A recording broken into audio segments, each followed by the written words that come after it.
પાંચે પાંચ સ્વાર્થ થઈ જાય છે. કામ, ક્રોધ, મદ, મોહ, લોભ, અહંકાર, બધા પાંચે પાંચ સ્વાર્થ થઈ જાય. અને પાંચે પાંચ સ્વાર્થ થઈ જાય એ મન ના પાંચે પાંચ શત્રુ ઇન્દ્રિયોમાં ઉતરી અને પછી જગતની અંદર અજુગતા કાર્ય શરૂ એટલે પુરુષ નાશ પામે છે. તો જ્યાં સુધી મનની અંદર કોઈ કામના પડી છે સુખી થવાની, ઘર બનાવવાની, તો સંસારિક કામના છે, સંસાર માટે બનાવે છે. આ વાત હું ગુરુમુખી જે છે એને કહેવાનું કે કોઈ પણ પ્રકારની કામના થઈ, કોઈ પણ પ્રકારની કામના થઈ, એ કામના બંધનનું કારણ છે. એક કામના ઉભી થાય તો પાંચે આવીને ઉભા થઈ જાય, વારાફરતી એકબીજાની કડી જોડાય છે. કામ, ક્રોધ, મદ, મોહ, લોભ, અહંકાર પાંચ છ આવીને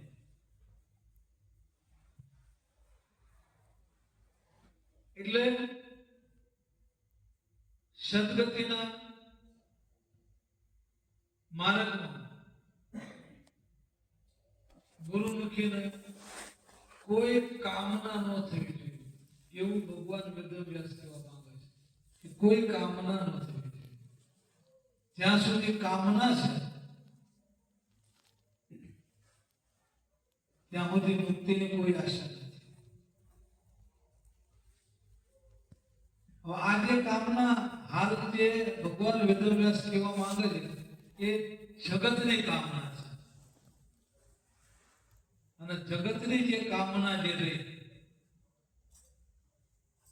એ જ્ઞાન તરફ જવા દેતી નથી, મોક્ષ તરફ જવા દેતી નથી. પછીની જે કામના છે ઉચ્ચ કોટીની કામના, જગતથી ઉચ્ચ કોટીની કામના, કે જ્યાં ઘર નથી જોતું, બંગલો નથી જોતો, રાજપાટ નથી જોતા, ધન નથી જોતું, સોનું નથી જોતું, પુત્ર નથી જોતા, સ્ત્રી નથી જોતી, પુરુષ નથી જોતું. આ કામના છૂટી ગઈ. આ કામના છૂટી ગઈ એને જગતના માણસો સિક્કો માને કે સંન્યાસી છે. કેમ સંન્યાસી? તો કે રાજપાટ મૂકી દીધા, બૈરા સુંદરા મૂકી દીધા, ઘરબાર મૂકી દીધા, સમજ્યા, ધનપાલ મૂકી દીધું, બસ પહેરેલો ગળે નીકળી ગયો, એને કાંઈ જોતું નથી, બેગ પહેરી લીધો, લોકો સંન્યાસી કહે. પણ એક દોરા જેટલું આટલો દોરો કદાચ ત્યાં સોટ્યો હોય તો કામ નાખ્યો, એટલું જ રહેવું જોઈએ નહીં. હવે એની આ જગતની કામના છૂટી એને જગતના લોકો સંન્યાસી કહે, જ્ઞાની સંન્યાસી એને નથી કહેતા. કારણ કે આ છૂટ્યા પછી એને મોક્ષની કામના થાય છે. કઈ કામના થાય છે? મોક્ષની કામના થાય છે. એને સ્વર્ગની કામના થાય છે. એને જ્ઞાન પ્રાપ્તિની કામના થાય છે. કે મને જ્ઞાન પ્રાપ્ત થાય, મને મોક્ષ મળે છે. એટલે જ્ઞાન પ્રાપ્ત કરવાની જે કામના છે એ બંધનનું જ કારણ છે. મોક્ષ પ્રાપ્ત કરવાની જે કામના છે એ બંધનનું જ કારણ છે. સંન્યાસ થયા પછી જો મોક્ષની ઈચ્છા થઈ તો કામના થઈ. સંન્યાસ લીધા પછી જ્ઞાન પ્રાપ્ત કરવાની કામના થઈ તો એ બંધન છે. તો એ પુરુષ પાછો છૂટ થઈ જશે.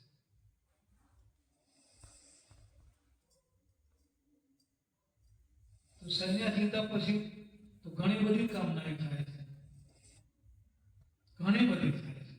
આ છૂટી ગયો જગત, પણ એના ઉપરની જે કામના થાય છે, જ્ઞાન પ્રાપ્ત કરવાની, મોક્ષ પ્રાપ્ત કરવાની, પૂજા કરવાની, સંત તરીકેનો એક દાવો ધરવાની, ગુરુ તરીકેનો એક દાવો ધરવાની, ગુરુ એ જે પછી કામના જે રહી એ તો આની કરતા ભયંકર છે. કાઢ્યું છે એના પછી તો પાછો એમાં પડ્યો. આટલી હદે જ્યાં પછી પાછી તે કામના કરે તો સંસારની કામના કરે હારો, પણ કૃષ્ણની કામના કરે છે.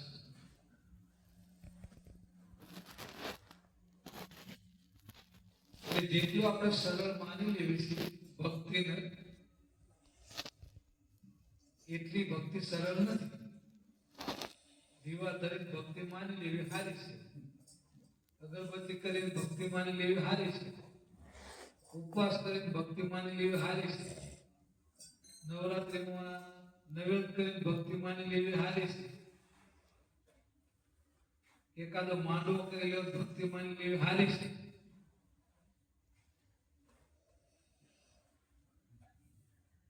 કારણ કે એ ભક્તિ કરવાથી થાય છે ને એટલે સંસારી માટે હારી છે. પણ ભક્તિ એ કોઈ કરવાનો વિષય નથી, ભક્તિ એક સમજવાનો વિષય છે. ભક્તિ એક અનુભવનો વિષય છે, ભક્તિ એક વાસ્તવિકતાનો વિષય છે.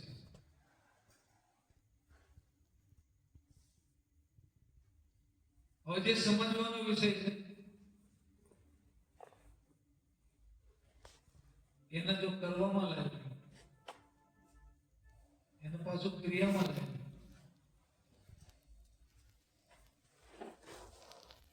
તો પાછી કામના ઉભી થઈ.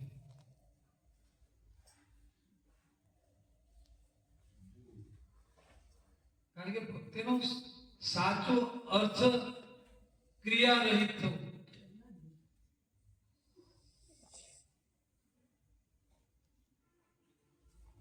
થવું એ કામ ના થઈ જવું જોઈએ, થવું નહીં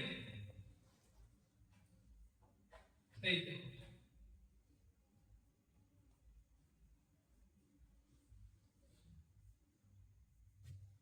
સિકંદરની એક વાત કરી આપણે. સિકંદરીનું સૈન્યનું લશ્કર લઈ અને આવતા હતા. શિયાળાનો દિવસ હતો, સવારનો સમય હતો, ઠંડી પુષ્કળ હતી. એવામાં ભારતનો કોઈ સંત, કોઈ દિવ્ય મહાપુરુષ, નામને મને ખબર નથી, એટલું કોઈનું નામ નહીં આવે, પણ એવો કોઈ દિવ્ય મહાપુરુષ, કોઈ સંત રસ્તાના કિનારે થોડા કાગળ તાડથી ધ્રુજતા હતા. થોડો તાપ નીકળતો હતો, ધ્રુજતા બેઠા હતા. એવા સમયમાં સિકંદર ત્યાંથી નીકળ્યા. સિકંદર ત્યાંથી નીકળ્યા તો લશ્કર લઈને, અને એની સિકંદરની નજર પડી કે ઓલો માણસ ઠંડીથી ધ્રુજે છે, ઉઘાડો શરીર છે. એટલે સિકંદરે જે ગરમ ચાદર ઓઢી હતી, સિકંદરની ચાદર કેવી છે, એને જે ઠંડીથી રક્ષા થાય એવી જે ચાદર હતી ગરમ, એના એક સિપાહીને આપી અને કીધું કે આ ચાદર ઓલા એની નજરમાં એક ભિખારી હતો, કે ઓલા ભિખારીને આપી દીધી, ઠંડીથી ધ્રુજે છે. એટલે ઓલો સૈનિક, એનો સિપાહી ચાદર લઈને ઓલા ભિખારીને જઈને એની નજરમાં ભિખારી લોકોને સંત લેવા ચાદર કે સિકંદરે આપી છે. ઓલાને પૂછ્યું શા માટે, તો કે ઠંડી છે એટલે, કે મારે જરૂર નથી. સિકંદરે કીધું કે ઉઘાડા શરીર છે, ભિખારી છે, એને આપો. ના, હું ભિખારી નથી, મારે ચાદરની જરૂર નથી. એ ચાદર જે રહી બીજા કોઈ ભિખારી હોય ને આપી દે. હું ભિખારી નથી, મારે ચાદરની જરૂર નથી. એટલે સૈનિકે આમ જોયું તો બીજો કોઈ વ્યક્તિ એવો ઉઘાડા કલર કોઈ ભિખારીને હતો નહીં. એટલે સ્વેને કીધું તો કાંઈ તો કોઈ ભિખારી છે નહીં કે તમે કોને આપવાની વાત કરો છો? તો કે આય નો એટલે કાંઈ નહીં, બોલો હાથી ઉપર બેઠો એ મોટો ભિખારી છે. હવે એ સિકંદર હતો જેનું સૈન્ય એટલું હતું, જેને પોણી દુનિયા જીતી હતી. એની સામે આગળ લાંબે કરી અને આ સંજય કીધું કે બોલો હાથી ઉપર બેઠો ને મોટો ભિખારી છે, એને પાછી આપી દે ચાદર. એટલે બોલો સૈનિક ચાદર લઈ ગયો અને સિકંદરે કીધું કે લેવો કે એને ના લીધી. તો કે આટલી ઠંડી છે ને લીધી નહીં, કેમ ન લીધી? શું કહેતો હતો એ? તો એ કાંઈ કહેવાય એવું નથી. સિકંદર કે મને નહીં કે બોલ કે. તો કે મેં એને કીધું કે સિકંદરે તને ચાદર આપી છે, તું લે કે તું ભિખારી છો. એ કે હું ભિખારી નથી કે, ભિખારી હોય ના આપી. તો મેં આજુબાજુ જોયું કોઈ ભિખારી નતા. મેં એને કીધું કે ભિખારી એ કોઈ સ નહીં. તો એને તમારી સામે આંગળી લાંબી કરી કીધું કે ઓલો હાથી પર બેઠો એ મોટો ભિખારી છે, એને તું આપી દે ચાદર. તે ઓલો હાથી પરથી કૂદકો મારી બેઠો પડ્યો અને ભિખારી કીધો કે તલવાર કાઢી ગયો કાપી નાખો કે. મને ભિખારી કીધું તો સંત હતા, એને તો કોઈ મરવાની બીક હતી નહીં. જેને જન્મ જીવન અને મરણ એક ઈશારે સમજી લીધું છે ને એને સંત કીધા છે. હવે આ તો કોઈ ખબર નથી મારો જન્મ કોના લીધે થયો અને હું કોના લીધે જીવી રહ્યો છું અને હવે કયા કારણે મરીશ. અત્યારમાંથી એ કઈ ખબર નથી, પણ એવડે એ કે સંત છે અને આમ છે. સંતની વ્યાખ્યા કઈક બહુ જુદી છે. એટલે ઓલો કૂદકો મારી હેઠો પડ્યો સિકંદર, તલવાર લઈ ગયો. હે કે હું ભિખારી છું? તો ઓલા ફરતી કીધું કે હા તું ભિખારી છે. અને કે તું શહેનશાહનો શહેનશાહ. ઓલો વિચારો પડી ગયો, મને ભિખારી કે સિકંદરને જિંદગીને કોને દુનિયા જીતી છે અને આ ઉઘાડા એટલે બેઠો છે મારું બધું કે હું સિકંદર છું શહેનશાહનો શહેનશાહ. એટલે થોડોક વાતો બોલી કે તું શહેનશાહનો શહેનશાહ છે? તો કે હા. અને હું ભિખારી છું? તો કે હા. કઈ રીતે? તારી તને શું છે કે? ઓલા એમ કીધું સિકંદર તારી તને શું છે? તો કે આ જો કેટલા હાથી ઘોડા, આટલું સૈન્ય, હીરા માણેક મોતી, કેટલા રજવાડા હું જીત્યો છું. આ બધું તારી તરફ છે કે સંતોષ છે? આ બધું તો છે પણ સંતોષ છે? સંતોષ તો પાછો વળી જાય, શું કામ બીજાનું લેવા જાય? આ તે બધું લીધું ને બીજાનું છે, તારા બાપાનું નથી. એટલે મોઢે કઈ દે તને સંતોષ નથી ને એટલે તું ભિખારી છે. અને આટલી ઠંડીમાં મને તો સંતોષ છે, તારે સાધનની જરૂર નથી એટલે તને મેં ભિખારી કીધું. અને મારે જરૂર નથી. જેને કુછ ન ચાહીએ वो साहो का भी साथ, જેને કાંઈ નથી જોતું શહેનશાહનો શહેનશાહ. તો સિકંદરની તલવાર હાથમાં જ રહી હતી. આમ જોયું એક શબ્દ એને બોલવા માટે મળ્યો નહીં. ઘા કરવા માટે તલવાર હતી પણ ઘા તો ન કરી ગયો, પણ વળતો જવાબ ન દઈ ગયો માણસ. એટલે જયારે આ સ્થિતિ આવે છે ને કશી જરૂર નથી, ત્યારે ખરેખર આપણે સંતની વાત કંઈક સમજીએ છીએ. આવી સ્થિતિ આવે તો, બાકી હું એ વાત જ કરું છું સ્થિતિની મને નથી ખબર.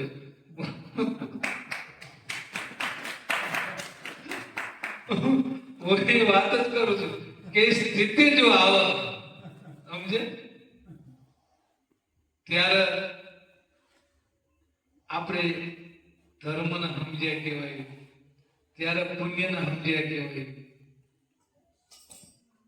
અને એ સ્થિતિ રહી ને જયારે ગુરુની કૃપા થાય છે ત્યારે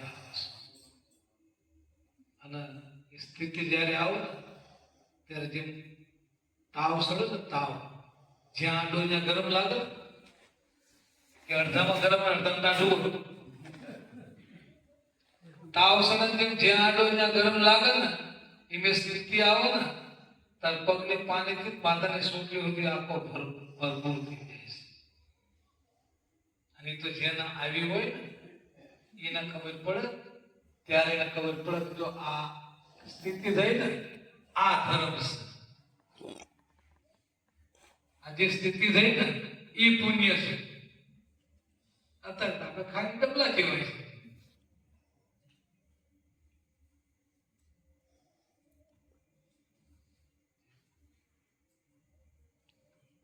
હાલ આપણે ખાલી ડબલા કહેવાય છે. એ સ્થિતિ નથી આપણામાં, ખાલી છે. અને સ્થિતિ જો આપણામાં આવી જાય, ગુરુ કૃપા થઈ જાય, તો ધર્મ સમજાય,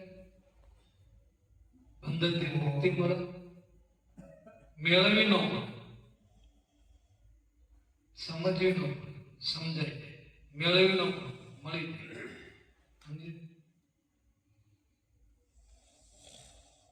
આટલા બધા સંતો જે વાત કરે છે અને એ વાત આપણે કરી છે, પણ એની જે સ્થિતિ છે ને એ સ્થિતિ આપણે નથી.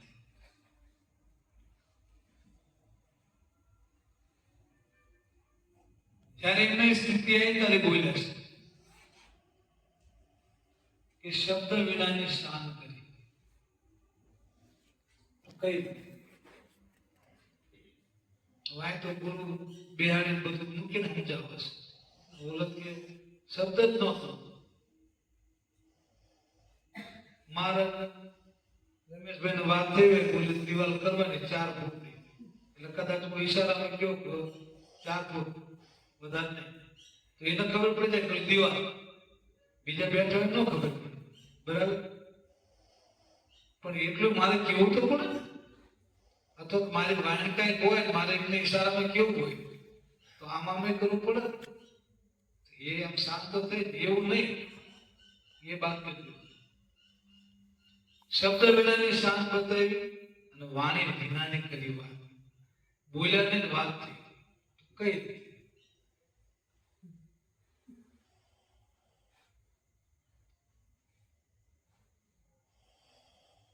એ ભવાની દાસ ના ગુરુ જોધલ મળ્યા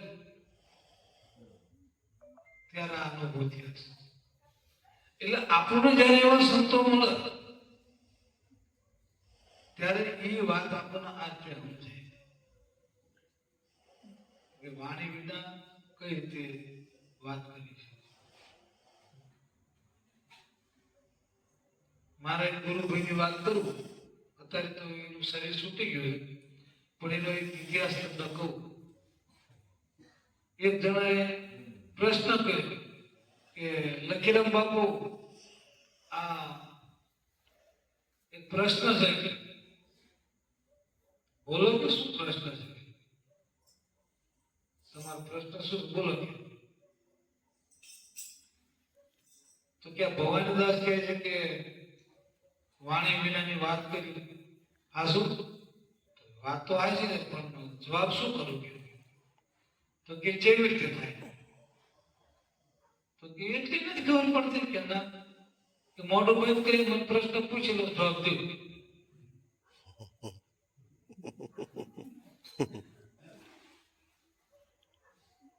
બોલતો નહીં, મોઢું બંધ કરી તું મને પ્રશ્ન પૂછ એટલે હું તને જવાબ દઈ દઉં.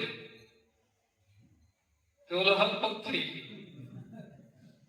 એની કારણે કોઈ શબ્દ જ નતો. તને મોટા વાણી વગર વાતની ખબર નથી, તું મને પ્રશ્ન કરે છે. જા કરે છે વિચાર કે હવે ઉજાગરો ન થાય તો કામ જવાય ત્યાં.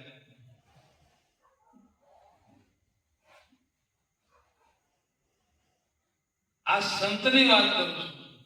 સંતના સિદ્ધાંતો એવા છે, એને સમજવા બહુ અઘરી બાબત છે, પણ એ બધું થઈ જાય છે. એની કૃપા થાય ને તાર વાણી વિનાની વાત થઈ જાય છે, શબ્દ વિનાની શાને થઈ જાય છે. પણ એ સ્થિતિ જયારે પ્રગટ થાય છે ને ત્યારે જેનામાં સ્થિતિ નથી એની તરફ ઘણું ભંડોળ હોય છે, પણ એ વાચક છે, સાંભળેલું છે, વાંચેલું છે. એ જે ભંડોળ છે એ રહ્યું એ ઓલી સ્થિતિને ન લાવી શકે.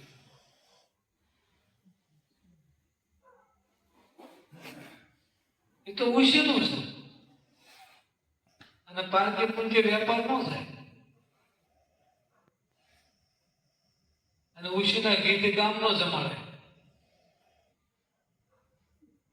જમાડે ઉશીનું ઘી લાવો, તમારે કદાચ મહેમાન આવે, શેરો બેરો થાય, એક ટક 250 દેનું કાલ પાસ હોય, પણ ઉશીનું ગીત ગામ જમાડે. તો આ તો ભક્તિ છે ભલા, અને એ સ્થિતિ છે. સ્થિતિ જ્યાં સુધી ગુરુ કૃપા ન થઈ હોય ત્યાં સુધી આપણે આપણા ધર્મને કે આપણા પુણ્યને સમજી ના શકીએ. અને એટલા માટે સંતનો મહિમા ગાવામાં આવે છે, એટલા માટે સંતને માનવામાં આવે છે, એટલા માટે સંતની પૂજા થાય છે, એટલા માટે ગુરુનો મહિમા ગાવી છે. ગુરુ સંત બે નહીં, એક જ છે.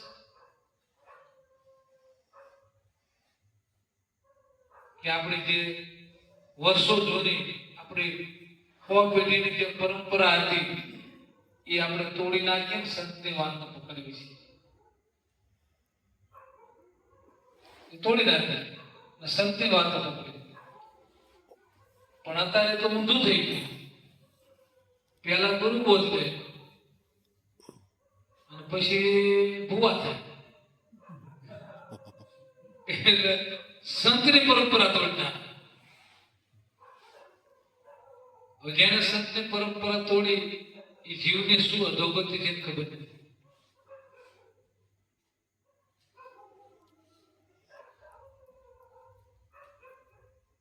જીવની શું અધોગતિ પોતાને ખબર નથી કે શું અધોગતિ કરી. કારણ કે આ દેવી દેવતા બેન પેગમ્બર બધા મણીદા માંગા. ઓલાના પુણ્યમાં હોય, ઓલાના આઠેમાં હોય, ઓલાના હાથીમાં હોય, ઓલાના બીજનો હોય, ઓલાના એકમનો હોય, ઓલાના અમાના, આ બધા મણીદા માંગે. પીર પેગમ્બર દેવી દેવતા પીર પેગમ્બર બધા મણીદા માંગે. જમરા આવે જેથી જીવને લેવા બધા આગા ભાગ. એક ન ઉભો રહે કે હું તને નહીં મળવા. પણ ગુરુ કૃપાથી જેને સ્થિતિ બની છે ને, જમરા એ રીતે આગળ ભાગે. જેને સ્થિતિ બની છે જમરા એ રીતે આગળ ભાગે. એવી આ સંતની પરંપરા છે, એવો ગુરુ મહિમા છે. અને એવા ગુરુના સાનિધ્યમાં જે એવા સંતને મળી અને આપણો આ મનુષ્ય જન્મ છે ને એને સફળ કરવું જોઈએ. પણ કદાચ ગુરુ મળી જાય હોય પણ આપણે સમજી ન હોય કે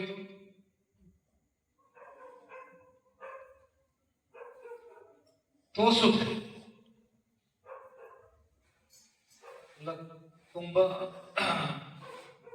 માટી કામ કરવા પ્રજાપતિ, બહુ જૂના જમાનાની વાત. ધૂળ લેવા જાય, માટી લેવા, આખી માટી કોઈ બેરા કામ ન કરે, દાડા રાખે અને એની ધૂળ ભરી લાવો, માટલા બાટલા બધું બનાવે. હવે પોતા પોતા અંદરથી મોતી જડ્યું, હાસું હાસું મોતી જડ્યું, ચમકવા પડ્યું. હવે એ જમાનો આપણે કને કઈ હોય નહીં, રાજા રજવાડા રાખવા બધું. હવે એ મોતી જડ્યું એટલે આમ છે જબરો કાચનો કટકો કાણા વાળો અને જેટલો ચમકસ કરે આમાં દોતિયારે મૂકીને સોફો કરી અને દોરો લઈ અને ગધાડા ડોકો બાંધી દીધો. એને ખબર નથી કે આ શું મોતી છે, કારણ કે એનું કામ માટીનું. અને એ જમાનો જૂનો જમાનો આપણે કને કોઈ હોનું ચાલી રહેવાનો છે એટલે અજાણના કારણે મોતી હાસો ગધાડા લોકો બાંધી દીધું. હવે બધા હોર આલ્યા હતા માટી લઈ, એની જગ્યાએ એ પ્રજાપતિ સાચા હતા, અનુભવ નતો એટલે. તો વચ્ચે ઝવેરીની દુકાન આવી, ઝવેરીની નજર પડી, મારું બેટું આ કુંભારના ગધેડા કના બાંધ્યું છે, તો આની કને કેટલું એને કઈ ખબર નથી પડતી. ગધેડાના આટલું કિંમતી મોતી બાંધ્યું છે, તો એની કને કેટલું છે, તો ઉભો રાખે કે ભાઈ ઉભો કે આવા મોતી તારી કને કેટલા છે? એક જ. બીજું કાંઈ નહીં, એક જ છે. તો જાણે છે ને બાંધ્યું છે, ક્યાં ધૂળ લેવા ગયો તો જડ્યું, તે સોપો કરી દોરો જડી, તને ખબર છે આ શું છે? ના, કાચનો કટકો છે, ચમકતો થાય, મને તો ગધાડ સારો લાગતો. ઝવેરી સમજી જાવ, કારણ કઈ ખબર નથી. તારે વેસવું છે? તો બોલે કે હા. બોલે કેટલા પૈસા છે? તો બોલા તો એમ કે કાચનો કટકો છે, તાનું તો શું ચારાને નું આવે, એને બિચારાને ખબર ને. તો તમે જે આપો લઈ લેશે. તો જેવી રીતે રૂપિયો આપો, રૂપિયાનો લાવો. એ વખત તો સાંજના સિક્કા હતા, એને એમ કે કાચના સિક્કામાં આપણો રૂપિયો મળે તો શું ખોટો, લઈ લેવી. લઈ લીધું, મોતી લઈ લીધી, લઈ અને ઘરમાં જઈને બૈરાને કે આમાં આ તો જબરજસ્ત નફો થઈ ગયો, જબરજસ્ત નફો થઈ ગયો. તો શું કે 1 રૂપિયામાં હાસો મોતી લાવ્યા. તેના ઘરના નીતિવાન હતા, ખોટું કોઈનું કરવું નહીં એવી ભાવના હતા. એના ઘરના એક કીધું ભલા માણસ, એના નથી ખબર એટલે એને ગધાડા બાંધી દીધું અને એટલે એને રૂપિયો લઈ લીધો. પણ તને તો ખબર હતી ને કે આ હાસો મોતી તે પૂરતી કિંમત ચમ નો આપી. અરે ગાંડી, તને ન ખબર પડે કે ઘરે બેઠા બેઠા ખાવું, પછી સલાહ આપે એમ કરીને મોતી બરાબર પાણીમાં ધોઈ સોગો કરી કે ઝવેરી કરતા બધું કરી અને પછી પેલા ટેબલ ઉપર મૂક્યું. ટેબલ ઉપર મૂકીને એટલો બધો રાજી થયો ને તો અવાજ થયો,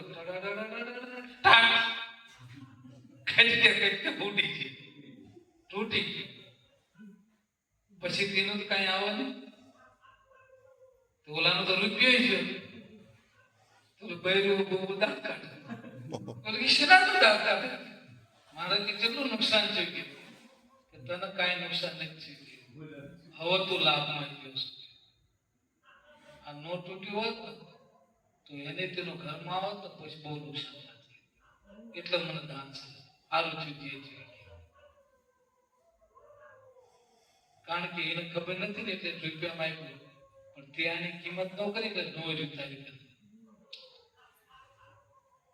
એટલે કદાચ જેને ખબર નથી એ તો ઠીક છે, પણ જે સમજે છે તો ગુરુ શું છે, ગુરુની વાત શું છે, સમજ્યા પછી જે વાતની કદર નથી કરતો એના મોતી ફાટી જાય છે.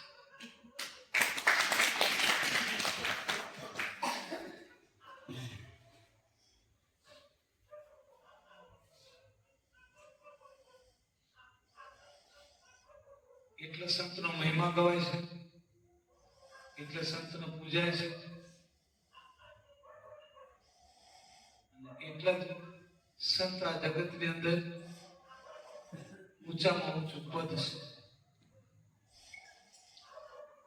સદગુરુ પદ પંકજ પૂજતા 14 રૂપ પૂજાય, શિવ ગ્રંથ સાગર જસ ગુરુના ગાય. આ વાતને આપણે સમજી લઈએ. જો આપણે જીવન સફળ કરવું હોય તો વાતને સમજી લેવી જોઈએ અને એ પ્રમાણે આપણે સંતના સિદ્ધાંતથી જીવવું, તો જ આપણે કંઈક જન્મની અંદર કંઈક લાભ લઈ શકશું.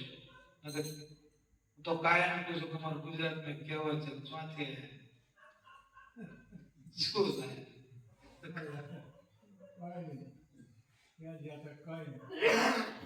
શું કાંઈ શું છે તે ભૂલાઈ જાય.